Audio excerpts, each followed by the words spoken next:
Said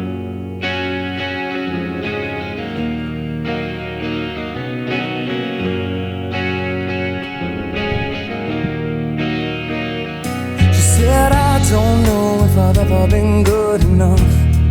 I'm a little bit rusty and I think my head is caving in.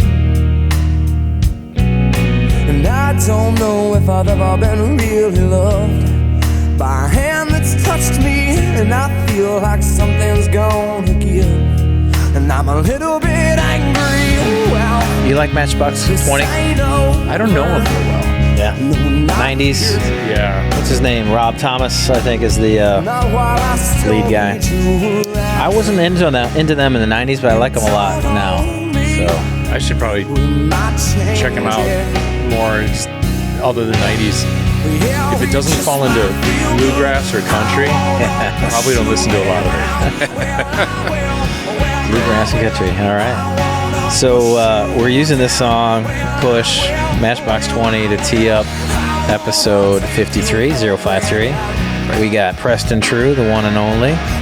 Wicked Smart. Wicked Smart. That's right. And we're talking about how things get ugly when we're not in our sweet spot. And that's why I teed up this song, Push. It's kind of like, man, things are getting ugly around here. And a lot of times we're not in our sweet spot because we just don't know what that is. We don't know how to find it. We don't know anything about in an organization, maybe, what our strengths are, what our abilities are, where they are not, where our kind of area of excellence might be. Not so much like in a task sense, like, oh, I'm good at math, or I'm good at the books, or I'm good at selling, but more in a behavioral sense, more in a productive, like, hey, here's where I do my best work, is when I'm working like this. So, Preston, we're talking about, what is this thing called? The Working Genius, Working sixth Genius. type of Working Genius, Pat Lencioni.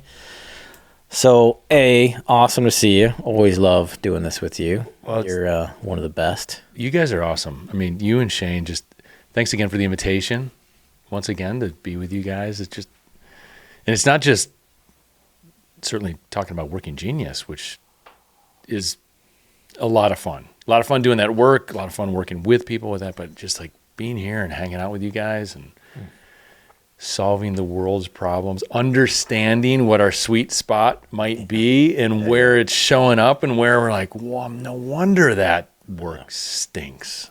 Speaking Hate of that sweet task. spot, what did you just pour in my glass, buddy? Okay, what is so what we've got is Mammoth Distilling, Central Lake, Michigan, for those listening who are somewhere in the vicinity of the state of Michigan, about 45, 50 minutes northeast of Traverse City is a little town called Bel Air, and straight north of that by about another 15 minutes is Central Lake. It's got a stoplight.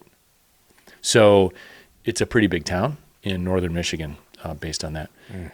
They just do some great work. It is Shorts Brewing. If you're familiar with the Shorts, like Soft Parade, Hooma Loopalicious from the beer world, they decided to get into the mead business as well, Yeah, and mead's good. then the spirits business. So this is a few years in the making, but we were up there this summer for a week just to get away and share time with family, and stumbled across Mammoth Distillery because there was a dude playing acoustic guitar out on the sidewalk and was awesome. And we like, oh, this is great. I'm like, where's this little tin, right, for donations? He's like, no, go in and have a drink. I'm like, oh, what's this all about? So always good evidence that life's always an adventure. Yeah. Just pay attention to what's around you. Yeah. Have some fun. Yeah. So here you go. Thanks for bringing this, buddy. Sláinte. And back at you, whatever that. Like, what did you just say? Sláinte. Irish. I believe somebody, an Irish buddy of mine said that's Gaelic for cheers. Yes. Mammoth. This a rye? Yeah, I'm not a rye guy, but that's actually really good. Yeah, it's interesting. I like it. What's going on with that? It's got a little like licorice. Yes, exactly. Like, that's really cool. That sounds really very good. Interesting. It is good. Yeah. Kudos to Mammoth. Mammoth Rye. Bourbon is so weird how much subtlety there is in the different ones. This is a tangent. Well, maybe not. Talking about like doing the work that I put in the context of like God's given these amazing gifts, right, to all of us. And one of them that for me is truly like a gift from God is the whole concept of bourbon. And just like the story and the history and the politics and legislation and culture that's around it. Yeah. There's a really amazing documentary on, I mean, you just look for it. It may be on YouTube for free, Hulu, Netflix, called Neat, N-E-A-T. And it's just a fascinating, it's 90 minutes of just the history of bourbon and just the stories that spirit tells in regards to the United States, culture, bringing people together, conversation starter, amplifier, maybe sometimes a conversation ender. Yeah. Anyway. Interesting stuff. So, I saw, Mammoth Distillery Rye. Speaking of movies, I saw, I think it's Lawless with, what's his name? I just forgot his name. He was in Warrior, the big guy in Warrior. He's in a bunch of movies. Tom Hardy. Yes. Lawless. Jessica Chastain, Shia LaBeouf. Lawless. So good. It's a family in Tennessee, and it's a bootlegging, moonshining story. It's a true story, apparently. Fascinating. Really well done movie. A bunch of good acting. Really great storyline. So Lawless is one. What's another movie you've seen recently that's like you'd recommend? I love Fury. It's just I keep coming back to it with Brad Pitt. That's a brilliant film. Yeah, it's just so. And again, Shia is in that one too. Others I keep coming back to. Some of them are maybe a little, I don't know, less profound, but still really good movies. The Greatest Game Ever played, Shia again. It's a true story of Francis Ouimet and Harry Vardon, and it's a head-to-head playoff in the U.S. Open. I think it was it's in the teens. I think Taft was president or something. I don't know when that was. Early teens, 1912, something like that. Fascinating little movie. Great story. Golf. Feel good movie. Very, very good. Very, very sweet. It's actually a really sweet father-son story. Peanut Butter Falcon, again, another Shia movie. Oh my gosh, dude, it's so good. I watched it on your recommendation last time I was here. You? Wow. Unbelievable. It's crazy. So good. Crazy story, huh? It's so heartwarming. So good. Yeah, that really just, well, if that doesn't create a tear or two, you officially do not have a heart. Yeah, you have a wooden heart, right? You're a knucklehead. Yeah, so those are some go-tos lately. Love it. All right, so Preston, you are a business coach like I am. You and I are in the same world with Pinnacle. You and I came from the same world, the orange world, as we like to say, and which is a fine world, but it's just not as good as the one we're in now. This one's fun. Right. This one's better. And we have been palling around for, 5 years or 6 years or something like that.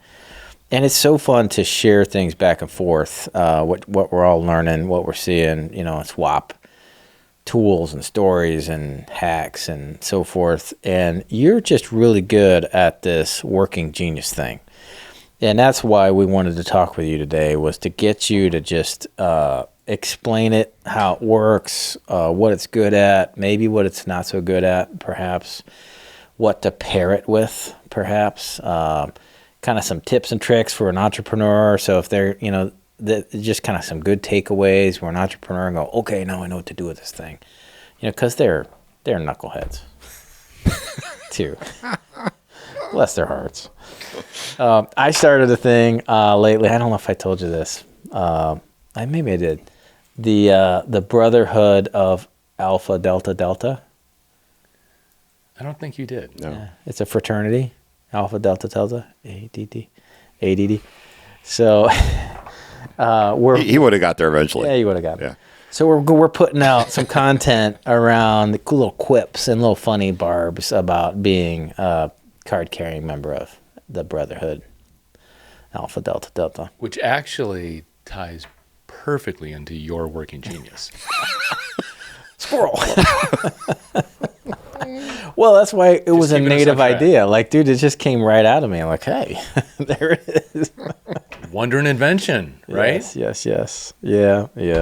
There's got to be more people like me. Where are they? Oh, we'll form a fraternity. There you go. Build it and they will come. So how did you get exposed to the 6 types? What was your first, experience with it? I'm a huge Patrick Lencioni fan. And it's been interesting kind of unpacking, I want to say, so there's the assessment tool they've come up with that's known as the working genius, the 6 types of the working genius. And we'll certainly get into more of the specifics of that. But, Mark, as a coach, and we probably talked a little bit about this, I face a huge part of my life. I've become an enormous fan of the hero's journey, this monomyth, and we're all on a journey for every role in our life. An example, my 18-year-old daughter is off to college for the first time, and being a father of a daughter is a journey in itself. Being a father of a daughter who's now left the house and is in the much larger world and having to be completely, self-sufficient to a degree. That's launched me into a whole new journey. So I'm fascinated with this whole idea of journeys. And Lencioni tells stories that teach really great lessons around business and organizational health, team health, like how we can be smarter, stronger, faster people, and therefore smarter, stronger, faster teams. And he does it from a faith foundation. And so it's a long way to say I've been enamored by his work and the work of the Table Group, his consulting firm out in California. And so when they rolled out this assessment tool, Working Genius, several years ago, it's like, I'm all in. This has got to be good. I love simple, easy to use tools, and this is a terrific example of that. So ultimately, it was reading a bunch of his books, from 5 Dysfunctions to Death by Meeting to Ideal Team Player. One of my favorites. I think the audiobook, the printed book title is The Truth About Employee Engagement, and I believe the audiobook title is the exact same book. It's just a different title, 3 Signs of a Miserable Job. I like that one better because that's where you actually see disengagement is in the form of misery. But he just makes understanding people and teams and organizations really easy. So if he's coming up with an assessment tool that's going to help me understand me better and then help a team understand themselves and how they work as a composite better, why wouldn't we do that? So he's passionate too about being helpful. You and I were there together at that unconference. I loved that. That was such a great time. And met him and all that stuff. So I love how intentional he is, not just from a professional, he's got a great business doing this stuff, but he really does truly care about trying to make things for people work better and get people to be happier because they're in a better spot and figuring things out organizationally as far as structure and culture, especially organizational culture. I think is kind of his kind of groove, but so he wrote this book. Did you, when you first read it, did you read it in print or listen to it the first time? I read it in print maybe 3 months ago. Yeah. So I did the assessment 2 years ago when they first rolled it out, and they more recently published the book. So the book is a laggard in terms of tool being available. Yeah. But again, similar to many of his other books, told in a fable version of a story of an organization going through some trials and tribulations and then finding some answers. You know, I think probably what attracts me to this, and you and I know we were talking about this. Well, you had David Guest, our friend, David Guest. Isn't that David Quick? Thank you, David Quick. But what's the Guest of movie fame? That's David Guest. Oh, I don't know. Oh my gosh, he was a six-fingered man. Anyway, Inigo Montoya? Yeah. No, the other guy. He is the meat. He is the guy that Inigo Montoya was looking for. Yeah. I got it. Prepared to die. David Quick. I apologize. Anyway, you had David Quick on with the Culture Index. Great tool, amazing tool. I was certified years ago in Colby, Kathy Colby's assessment.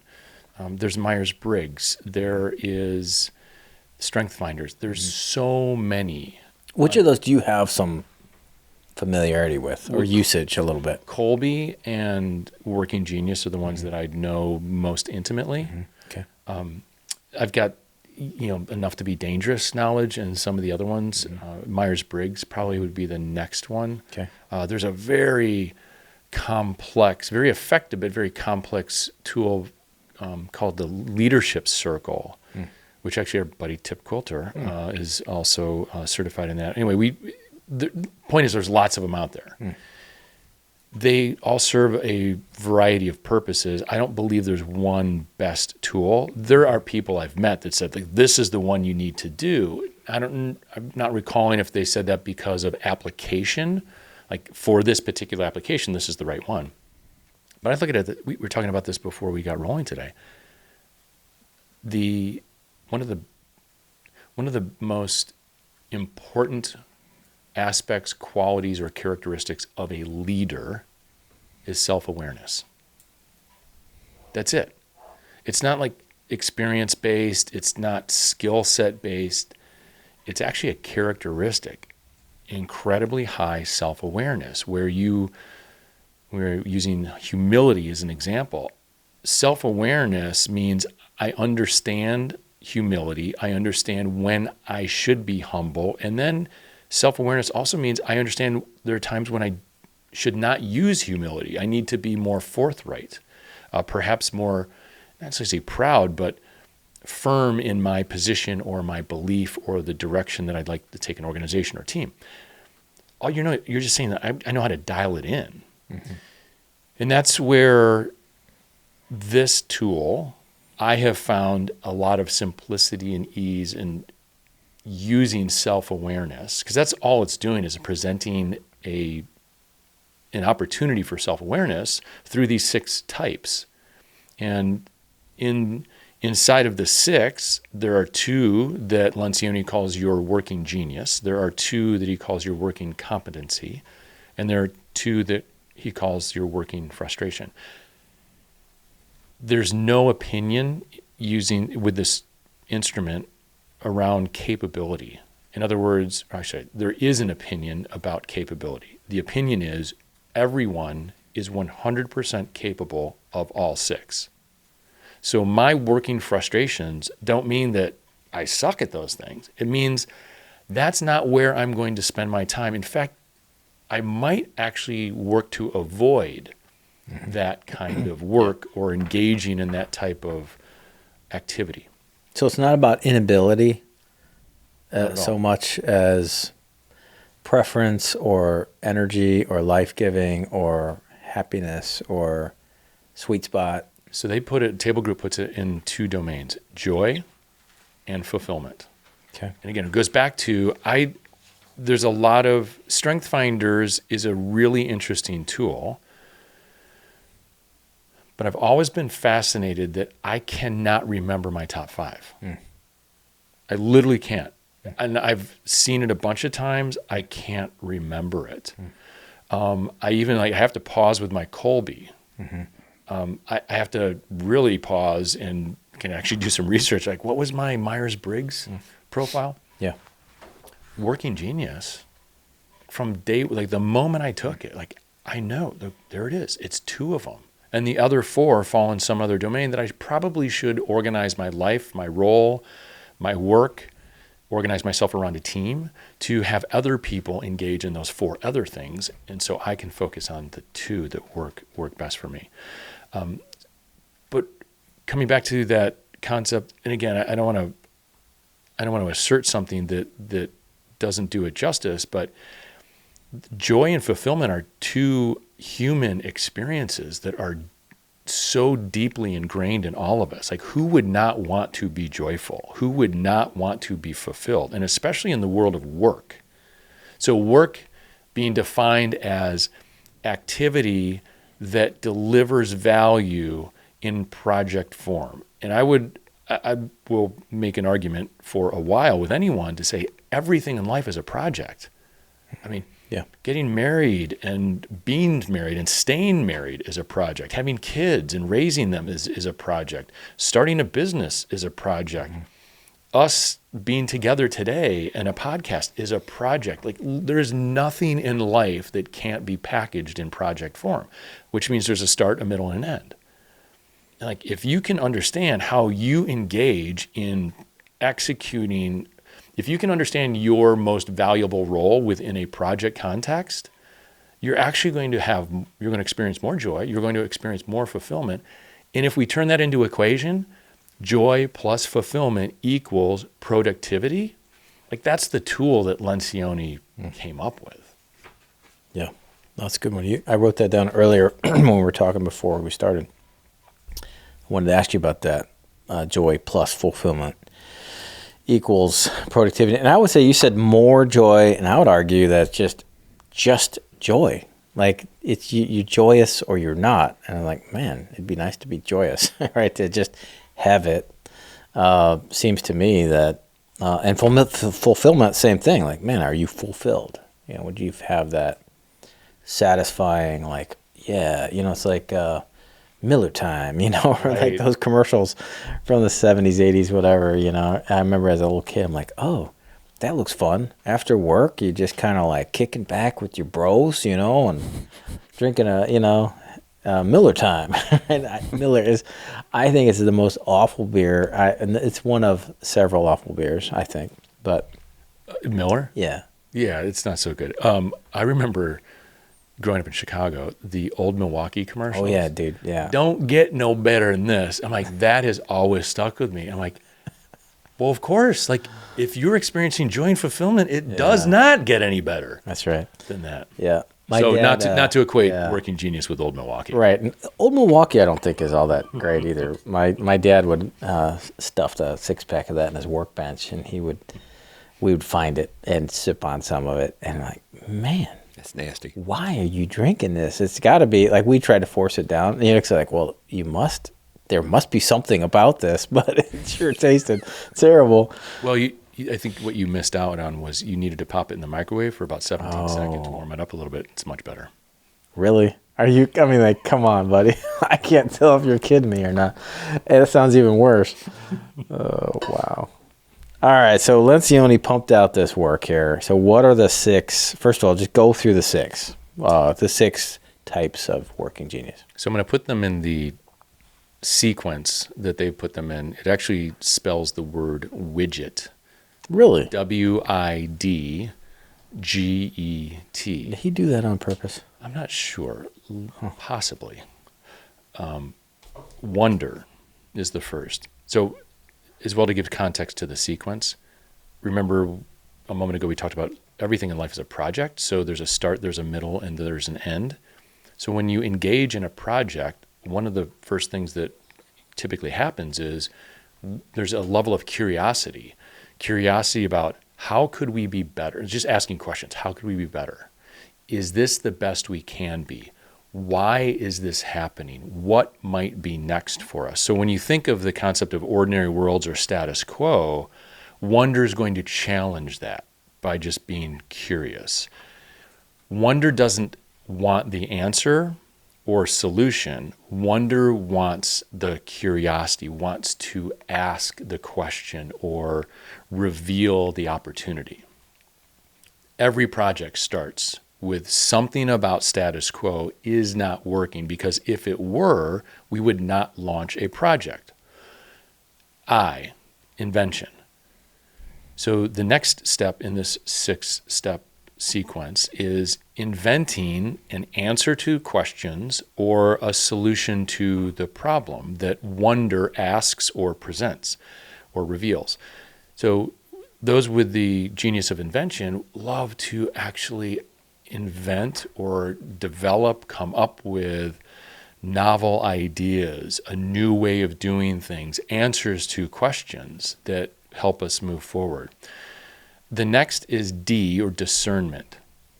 One thing that I've noticed, and this is with clients, well, I'll notice about myself, but also clients, is wonder and invention. They're terrific at uncovering the opportunity and coming up with a potential solution, answer, or direction, but not every solution, answer, or direction is the right one. So discernment is a very important component or genius to have in this sequence along the lifespan of a project, because we want to make sure that we assess, we qualify, we analyze, we debate to make sure that we actually have the right answer, the right solution, the right path forward. From there, once we say, okay, we've got the opportunity, we've got the solution or answer, we've qualified it, this is the right direction or the right way to go. Now we need to get a team assembled and started, like human energy to go in a particular direction. That's the galvanizing, the G. So we galvanize people around the idea. This is not the best word to use, but think cheerleader. That they're inspirational, they want, or captain of a team, of a ship. They're going to take everybody along with them. Mm-hmm. An idea without people acting upon it is always going to remain an idea. We're not going to actually extract the value from it.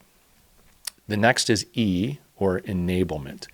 So we've galvanized, we've got a team assembled, they're inspired, we've got the solution that we want to implement. Now we just need to start implementing a solution or solving the problem, creating value for a client, customer in our world. That's standing alongside people and helping. Like, just let's get our hands dirty. We're all in this together. Let's build the building. Let's solve the problem. And then the final T, tenacity, they're the ones that will assure we stay on time, on budget, and most importantly, bring the project across the finish line. So you can imagine when we start with wonder, which just explores the opportunity, and finish with tenacity, all of those components do their job, but then we need to bring it to completion, because that's really where the value, that's where we exchange all of our work for the value. Because last time I checked, like, a client doesn't pay for things that are unfinished. Mm-hmm. Most of the time. Yeah.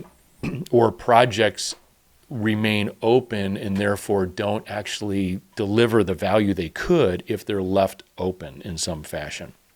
So he realized that in those sequence of 6, what they call types, I guess you could call them characteristics, is that each one of us have a combination of 2 of those 6 are the working genius, meaning that's where we garner the greatest joy and fulfillment.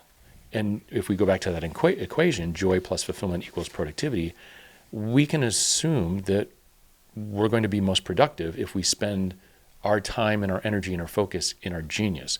The working competency, I'm going to go. So that's the working genius. Let's go to working frustration first, then I'll come back to competency. Frustration are those 2 of those types or characteristics, perhaps types of work in a project format, we'll likely avoid. We get the least amount of joy and the least amount of fulfillment. And if it's the least amount of joy plus the least amount of fulfillment, it's the lowest level of productivity. Mm-hmm. So, and what I also love is, from a very pragmatic perspective, working genius is all about productivity. It might describe who you are a little bit. My invention and discernment are my 2 working genius. Galvanizing and enablement are my working frustrations.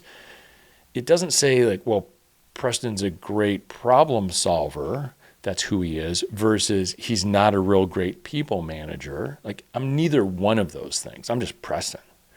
However, where am I going to be most productive? In managing people or in actually solving problems? I would assert the latter of those two. Now, working competency is middle ground. And it's interesting because what I've learned is that's a really dangerous place to be, largely because we spend enough time that we've trained the world to think we're actually good or we enjoy that type of work. So what does the world do? Shane will come to me and say, hey, Preston, wonder and tenacity are your competencies. So he'll come to me and say, can you help hold us accountable to getting this project finished? Well, I'm capable of it, and a decent amount of time in my life is spent engaging in that, but I don't get a lot of joy and fulfillment. Shane, bring me the problem and let's go to work solving it. But holding us accountable to timelines, it's kind of okay. Why it's dangerous? We can get caught spending an enormous amount of time in that. And based on what this instrument tells us, like, you're going to get mediocre joy and mediocre fulfillment, which is going to lead to mediocre productivity.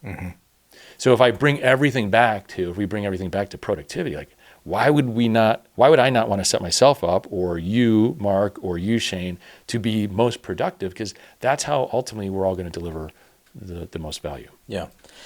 Joy and fulfillment seem to me to be also engagement. Like, well, if you're full of joy and full fulfillment, you're dialed in. You're like, man, I'm all in on this thing, which is I'm engaged. So Lencioni wrote that, mentioned ideal team player, the truth about employee engagement, or the 3 signs of a miserable job.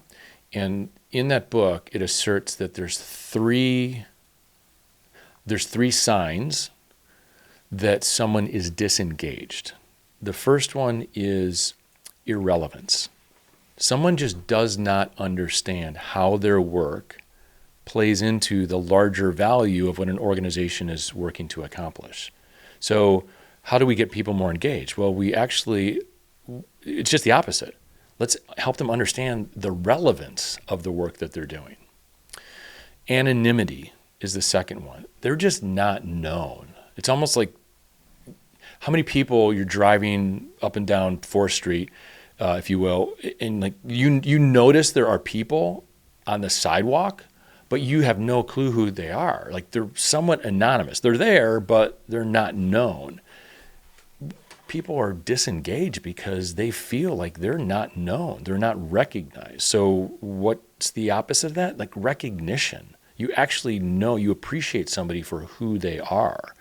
And then the last one is immeasurability. We just don't have any way to say, well, how's Mark doing in the role that he's playing? Well, we don't have any metrics. We don't have any measures. And there's not a right one. Literally, you can invent them. But there's no way for Mark to understand whether he's winning the week or losing the week. So what's the opposite of that? You make it measurable. I mean, that's it. So what's interesting is working genius plays into all 3 of those. If I'm working in invention and discernment, in my case, I know exactly how to measure that. We're solving problems, and solutions that actually stick and add value. So it's not just solving problems, just coming up with, well, what's 2 + 2? It's 4, and that's it. It's really no relevance unless that's a critical problem for us to solve. But as long as I'm in my genius and I'm doing that work of invention and discernment and solving problems and dialing in and making sure it's the right one, like, I'm going to be able to measure success, because we'll literally see the value of those solutions being implemented. Second, if I'm crystal clear on my working genius and I'm spending most of my time there, I know my working genius, and when I'm working in that, I don't need to have the outside world recognize me as much as, like, I'm working in that. I'm going to be known as someone who solves problems effectively. So it's going to take care of the anonymity thing. And ultimately, because my problem solving will add value in the right situations, it's going to be completely relevant. So it's interesting how Lencioni ties in and I could probably dive into a whole bunch of the others, 5 dysfunctions, an ideal team player as well, that working genius is truly a key to higher levels of engagement or a key to solving deep levels of disengagement. And again, it's like, if I'm working in my frustration, you said it a moment ago, why would I be that engaged? Right. You said something about self-awareness, talking about leaders. I'm trying to put all this together and thinking about my clients and their struggles. And often a leader, a person with the role title, they would like their people to be engaged. But when it comes to actually trying to figure out how to get them engaged or do whatever adjustments are needed to fix it, that's where they become disengaged, the leader, often. And I don't know that it's a hard thing to say. How do you tell if someone has self-awareness? Like what are some, I don't know, observations? I mean, it's such a weird, it's kind of looking at somebody and going, how do you know if this person has athleticism? Cause we're going to, play golf, right? Okay. Or soccer or something.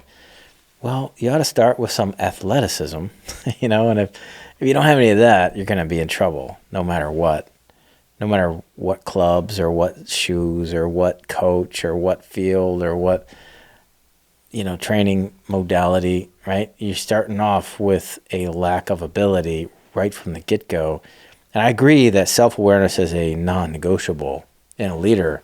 But I've just been thinking about how do you advise someone about their level of self-awareness? So I'm going to use the world of work as an example. If I can distinguish where I can add the most value for the organization or for the project that we're working on, and I can distinguish that from a hobby. It's like golf for me will always be a hobby. It will never be something where I will add a great deal of value. In fact, I usually, as most of my former golf buddies know, because they no longer invite me out, which is wise, is that I will do more damage to a course than I will to, the scorecard. Right.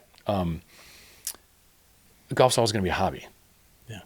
Now, if I kept going out and saying, Mark, you're, you belong to a country club and you're golfing all the time. Like, you're in these scrambles or these tournaments. Like, you should invite me. Like, I always play golf. If I'm constantly saying you should invite me, but I'm terrible. I mean, it's like triple digit Preston on 9 holes, right? That like you'd probably wonder, like, does this guy have a clue? Yeah. So usually when we have the experience of, does this guy or does this gal have a clue, that probably is an indicator that person doesn't have as great self-awareness. Now, I can say, and by the way, it's not, self-awareness is not ubiquitous. In other words, there are blind spots I have where I think I'm much better or I think I'm worse. And what's interesting with working genius, the invention and discernment, I realized people have complimented or acknowledged me for that type of work, and I've denied it because it's actually in my blind spot until I recognize, like, oh, those are actually gifts I've been given where I personally get lots of joy and fulfillment, and therefore the world gets higher levels of productivity.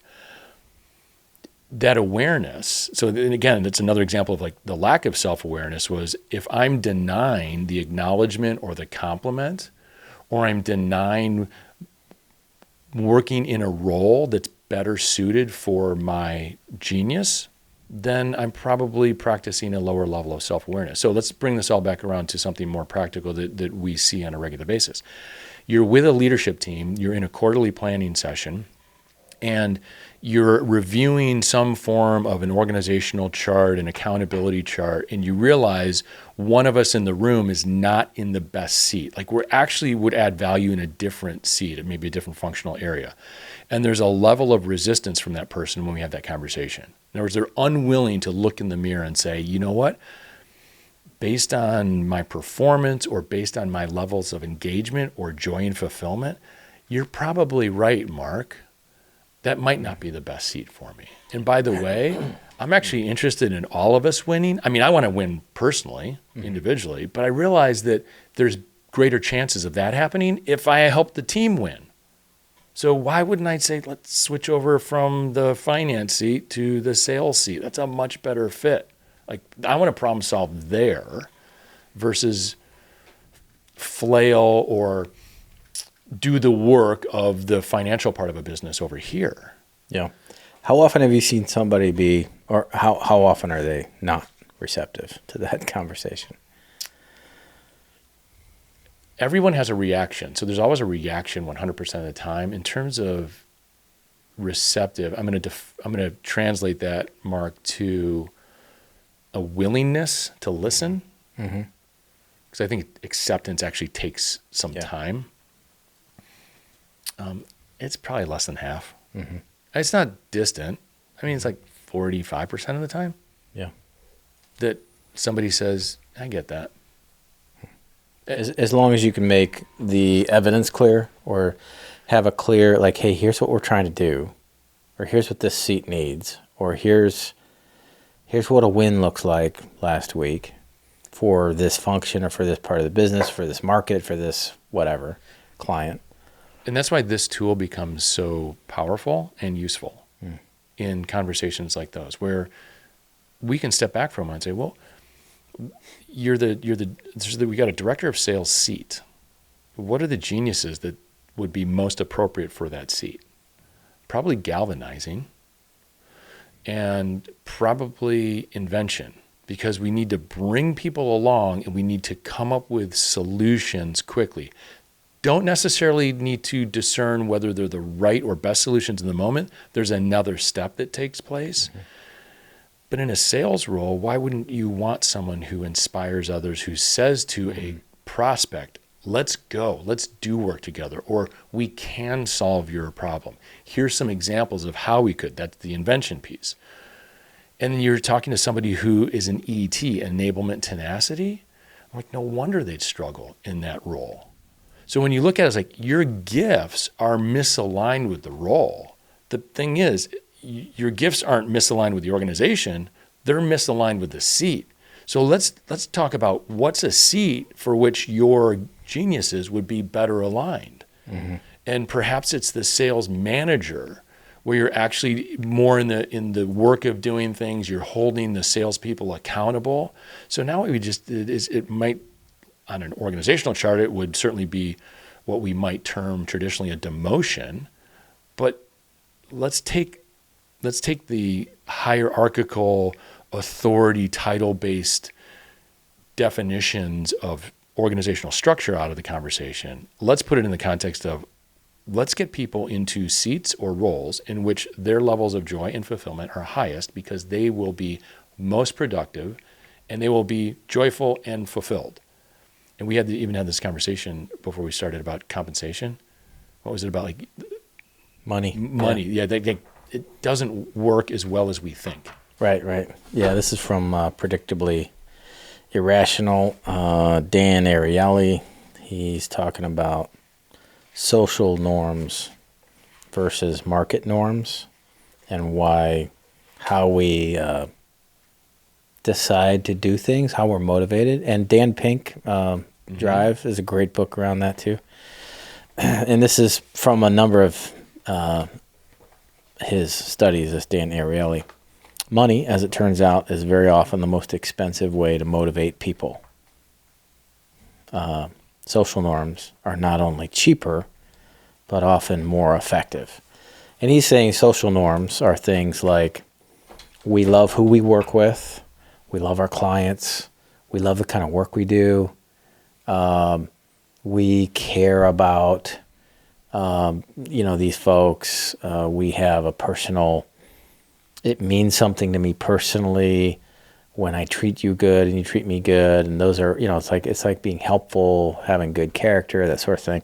And that's a motivator. But the minute, for example, like if they did have an experiment around this, saying, hey, would you help me move this? And they had a car or something. They're trying to load something in it.